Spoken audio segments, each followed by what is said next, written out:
Hey, Arcturus here. Today, we're looking at the Ghost and Phantom 2 from LEGO Star Wars. This is set 75357, comes with 1,394 pieces. It also comes with 5 minifigures: First Officer Hawkins, Lieutenant Beta, General Hera Syndulla, Jason Syndulla, and Chopper C1 10P. So here we have the Ghost. The Phantom 2 is attached on the back. We have 3 different cockpits, one here, one for a turret, and then one for another turret up here. We have this turret that goes up and down only.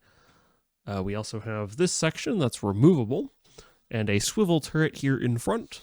Underneath these 2 bulkhead sections, we have 2 spring launchers, one on either side. We have some very nice detailing here on the sides. I'm going to move the figures out of the way for a moment so I can turn this more easily. We have some very nice detailing here on the sides. There are lots of printed pieces in this set.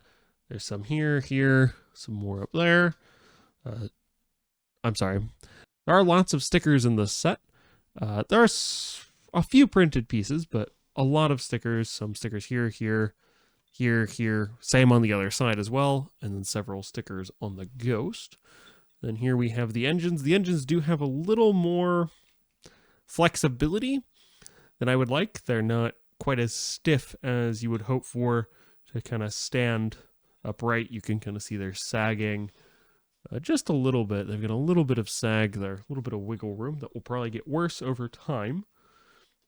We have some nice detailing on the sides here using these pull pieces, or I have no idea what this type of piece is called, but it does add some like piping to the side of the ship, which is quite nice. We also have the Phantom, which just sets right in. It does hold well enough. You can pick it up. Well, it does help if I don't launch the spring launchers. It does not quite hold well enough to turn upside down, as you can see. Fortunately, that's easily fixed. The cockpit also on the on the Phantom, does not have the bendable ability. It just sits right on there, attaching to these two studs. There you go. Although you can bend it this way, but this cockpit piece itself doesn't bend, but the front does. As you can get your minifigure in there quite easily. The minifigure doesn't actually clip to anything in it, though. It's just those smooth brown pieces there that the minifigure will sit on. Bend those pieces back on, as well as a small storage compartment here on the back where you can put binoculars and a blaster. You have 2 little blue pieces for the engines there, and another piece there for the back. That's also a sticker. You can see here where the spring launchers are. The one downside to this set is if you move the turret, maybe it's the other way on this one. If you move the turret enough, it fires the spring launcher if you have them in.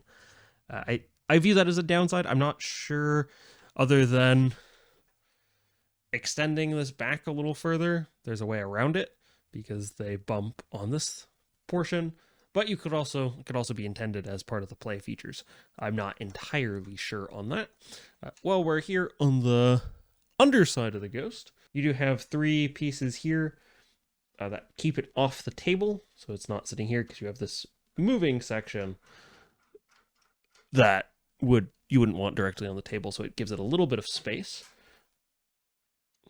So have some side panels here that can move because of the angle they're at and everything. It's quite nice. So here we have the cockpit for the swivel turret, which does open, and this piece is just attached by a single stud. If you wanted to take it out to try to squeeze a figure in there, you definitely could.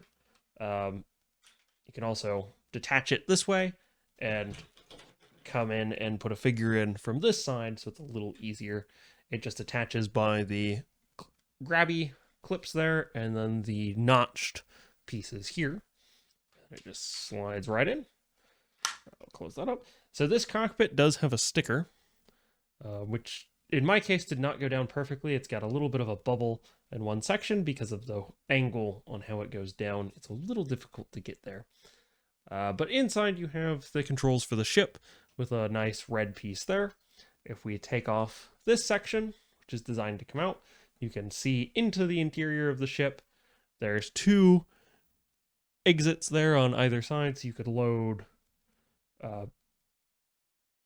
cargo or something on the ship, and then you go back into the engines. So with the Phantom removed, you do have this section sticking out, but once you put this piece back on,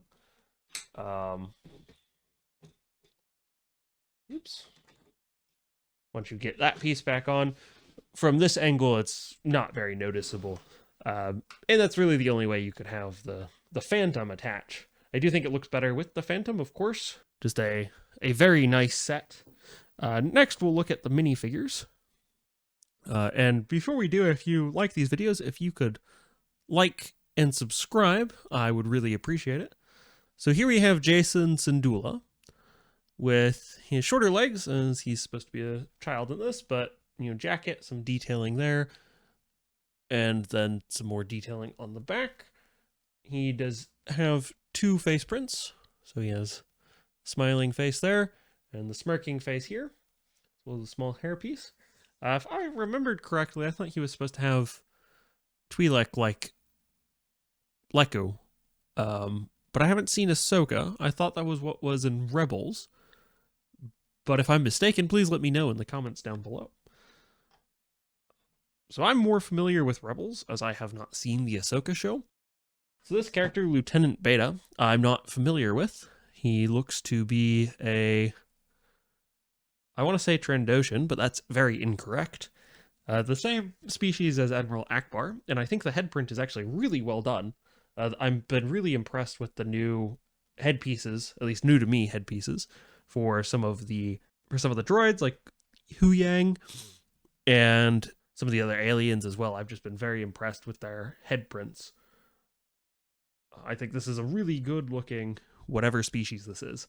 I'm blanking on the name. If you know, please tell me in the comments below. I was disappointed we didn't have Zeb from Rebels in this, but I guess he's not there in the show, so that would be why he's not here. Some nice detailing here on the legs, some nice printed legs on this with the straps for his spacesuit up there, and then on the back you just have what looks to be armor. He also comes with a nice little blaster. Another new addition for me is First Officer Hawkins. A pretty simple minifigure, though pants and shirt match quite nicely. Difficult to actually see the seam there if you're not looking for it, obviously for the legs, but just above it. So the color matching on that is really nice. And just a very simple minifigure, only one-sided face printing, and just a simple hairpiece. Next up, we'll look at Chopper. So a smaller version of the astromech droids, as they're normally a little taller, using a smooth piece here for the bottom, and then smaller legs, I think is probably where that size difference is coming, and a nicely orange printed head here. Looks very close to me, although maybe there's some details I'm missing, but it looks like a very nicely done Chopper minifigure.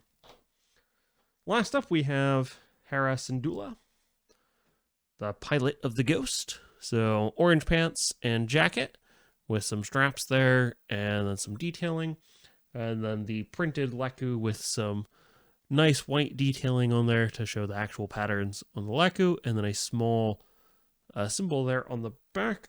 Also has a secondary face print here, and then the main print. It's a very nice headpiece, although because of the helmet, which does have goggles printed on it there on the top, I think we probably won't see this headpiece again used for another Twilight character, simply because it's got that helmet attached. I think this is a better set than the Ahsoka Tano T6 shuttle. It's a more solid construction, though that may be due to the style of ship compared to the T6 shuttle and the Ghost, The Ghost may just be, easier to get, more solid, because it's, one piece as opposed to having the two large wings. Also, I think if you wanted the full crew of the Ghost, minus the characters that aren't in Ahsoka, you would also need that to pick up Sabine, unless she's not in there in Ahsoka. I picked this up mainly because of fond memories from Rebels, which I thought was an enjoyable show. Once you got the first season was a little rough, but overall I thought it was pretty fun. Well, that's all I have for today. I'll catch you next week with another video.